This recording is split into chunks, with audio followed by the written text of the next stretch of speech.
Hi and welcome back. Today I'm going to do something a little bit different. I often get asked after the progress of certain projects that I've done and featured on this channel. And so today I'm going to focus on getting some of these back onto the bench and giving you an update.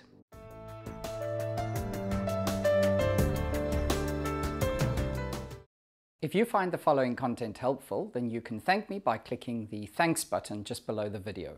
I featured a trident maple which I field grew and collected in the spring of 2022 on this channel, and I'll link to that video now. A lot of comments were made about the health of the tree and people were wondering whether it had made it.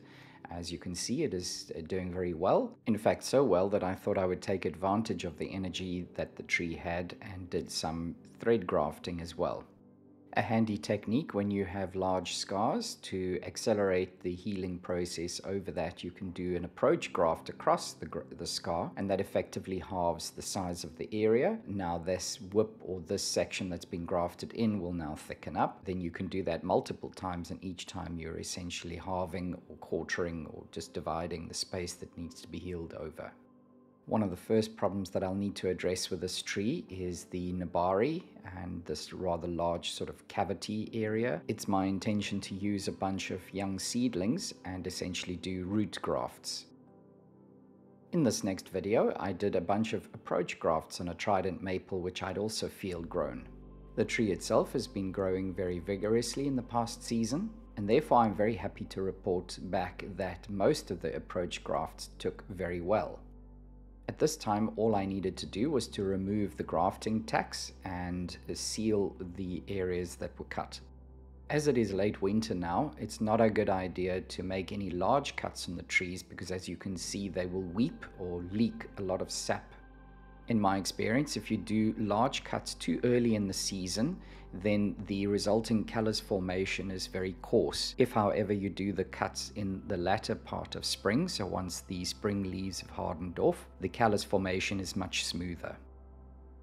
At around the same time, I did a bunch of thread grafts on this trident maple, also field grown.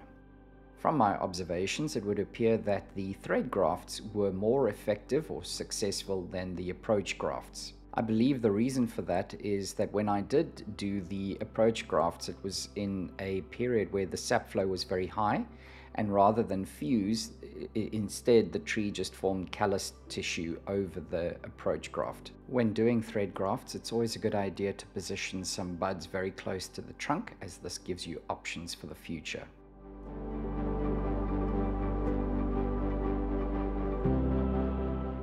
I depicted the collecting and setting up of a Pyrocantha for Niagara style. I depicted how I prepared the roots and planted the tree in a medium-sized pumice in a wooden box that I'd made for the project. The tree grew very well over that season, and I have actually already removed one or two of the wooden lathes to expose more of the roots. Today I'm going to remove more of the wooden lathes and expose more of the roots.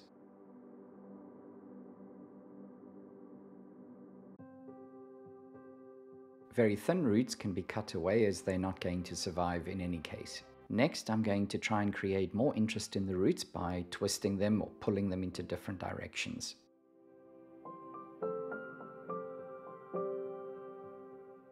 The fine root hairs will of course die as they will dry out, but I probably won't remove any more wooden lathes this season until the end of the growing season, just to protect the roots that I do actually want to keep. I've grown this Saltest Chinensis from seed. The process was quite well documented in a series of blogs on my website.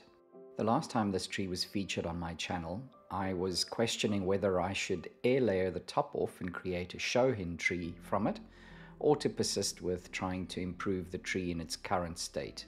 While contemplating air layering the top off, I also realized that the branches could be air layered, as the structure of these branches had created what possibly could be very interesting material to work with. After a lot of consideration and also taking into account the input from a friend of mine, I've decided to keep the tree as it is and simply try to improve it as best as possible. First step towards that goal is to treat the scars that still remain on the tree. To do that, I'm scoring the edges of the callus tissue to expose the cambium. This will restart the healing process. I've always found Saltest Chinensis to be reluctant healers, so I'm now trying the putty with the hormone added to it. It's the one with the green lid. I'm also going to tackle this rather large scar that is on the surface of the soil. You will never get callus formation over rotting wood. So the first step is to remove this rotting wood with a gin tool, and then I'm going to fill it with a 2-part Pratley putty. That will give it a sound surface for the callus to form over. Once the epoxy putty is set, you can then use the gin tool again to cut or score the edges of the tissue and expose the cambium once again, and then seal it, and this will then encourage the healing. I also treated the failed attempts at approach grafting with the sealer to help that callus over as well, and how the tree will continue to be developed over the season ahead. This next video that I did on seedling cuttings with Japanese black pine attracted a lot of attention and a lot of questions. I'm very happy to report that most of the cuttings did make it, and there's an example of one of them to the left of your screen in the black container.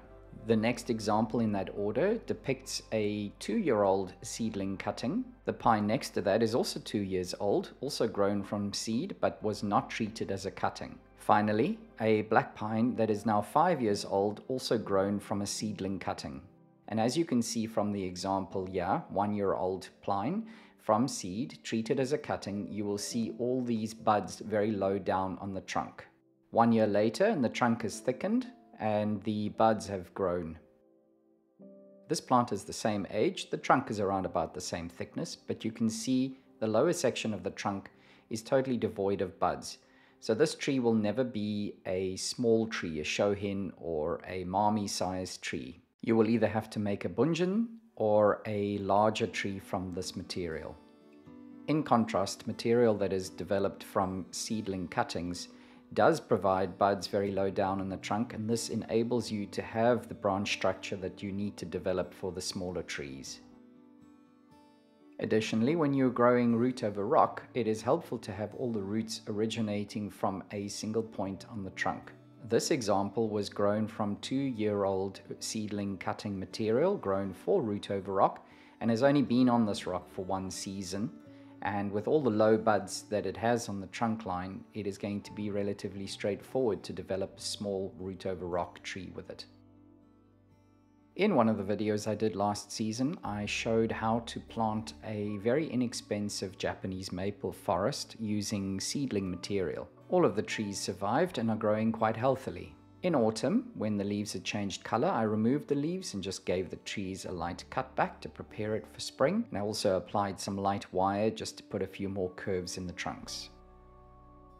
Another fun little video that I posted was of this affordable forest that I created from little wild olives. I'm happy to report that all the trees in this forest is also doing well. There was 1 or 2 that I felt were very weak and was a bit concerned that I was going to lose them. I see that there is new growth on these trees, so they have pulled through.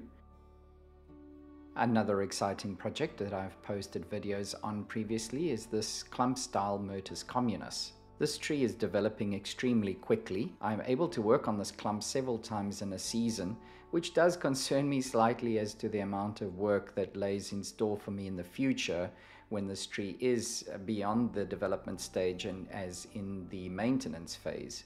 Work that I've been putting off doing on this tree for quite some time now is treating the cut ends of the old trunks. The cuts were made very flat, and this presented a problem for carving. However, I came up with a solution, that being a very high pressure spotting gun, which removed the softer material in the grain of the tree. The result, I feel, is extremely natural. It now must just age.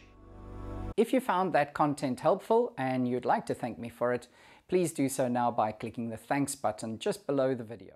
And finally, a project that a lot of people have asked for an update on is a bunch of Tanukis which I made.